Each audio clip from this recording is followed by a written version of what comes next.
Hello and welcome to Comfy Cozy Up. So today I'm gonna do an author spotlight on B M Hardin. And this is an author that I'm not familiar with. She's new to me. She does have several stories out. But I picked her up because I was in the mood for more of crime thrillers. I've been reading a lot of that this week. Well, this whole month of October as well as some of September. So, and I saw the cover, and guys, I mean, check the cover out. The cover, yeah. So I was like, okay, let me try this out. And also I love supporting like my indie authors, so that was another reason for picking it up. So the first book I read, which was Giving Back Part 1, and this is a story that completely took me by surprise. You know, we have this woman who found out her husband is having an affair, and she is just upset about it and want to know who the person was. And she, for a minute, she went a little cuckoo and wanted some form of justification of her, harming a woman or who she was, but she was not going to let her husband go.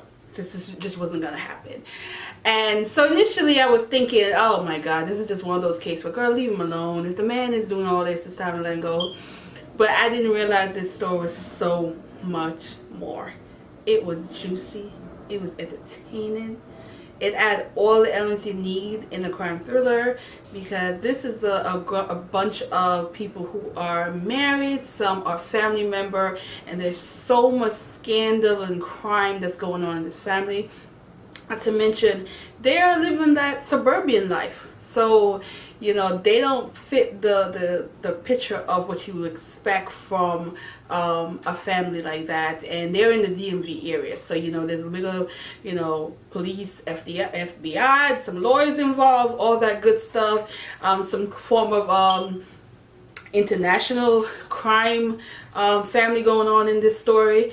So I really enjoyed it. I do feel like because there's so much going on in this story that it ended with me feeling, okay, I really like this, but something is, I feel like some of the issues that was in there wasn't quite explained. And then I realized from someone on Instagram that, oh, there's a part 2. I said, what? Immediately I stopped reading the other book I started, went and found the second one, and the second one was so much better because it explained a lot of those holes that was in the first one. And it was even better because you find out all these other people that was involved in all the saga that went on in the first one. And also there's a couple in the second one where they were just like awesome. I just loved them. I loved them. It was a mess, but it was the good mess. It was like that good mess that you can't put down, even though some of it was a little bit over the top. But it's a crime thriller. A lot of crime thriller are not realistic. It's not supposed to be realistic. So I was all for it. It's like watching, when you watch those James Bond movies, and damn well if somebody was in that car and it blow up, the person would have been dead. Or if they weren't dead from that, they were dead from the side effects from that. But still, he walks out the car. He walks out like it's nothing, and the next day he's back to normal. That's kind of how some of the stuff in this, it's like some of the stuff was just unrealistic, but it's just one of those like entertaining kind of unrealistic stories. So then I was like, okay, she got me with the stories. Then I got to the third book, which is a completely different story, and it's called The Janes. Oh my God. So I read it thinking, okay, this is an African American couple. Now, if you were in a community where everybody's name is Jane, and the women were so proper and well put together, everything is a bit uniform looking.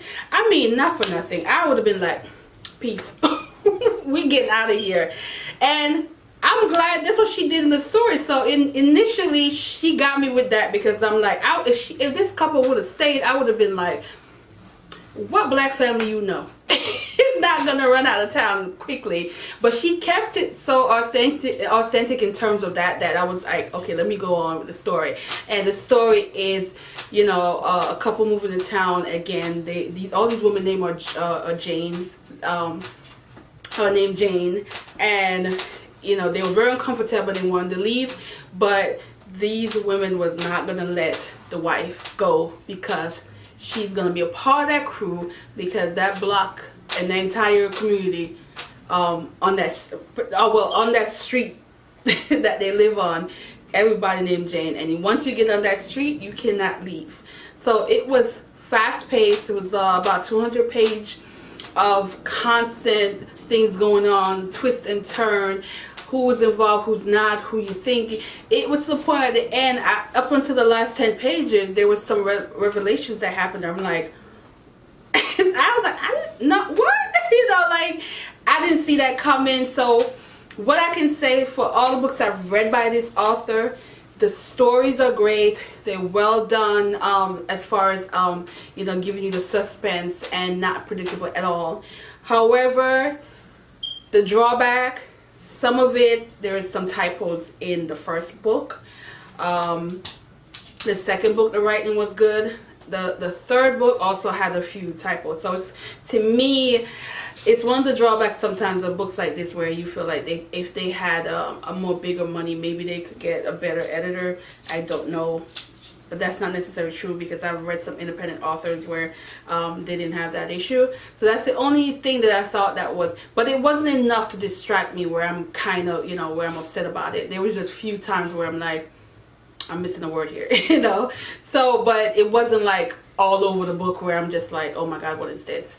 So that is the only thing, but that's because if you are a perfectionist about certain authors, then maybe you might find an issue with that. But personally, it didn't take away from the story. So, you know, it's definitely in between like a 3.5 and a 4-star read. And again, if it wasn't for that, some of that issue, it definitely would have been a strong 4-star for me.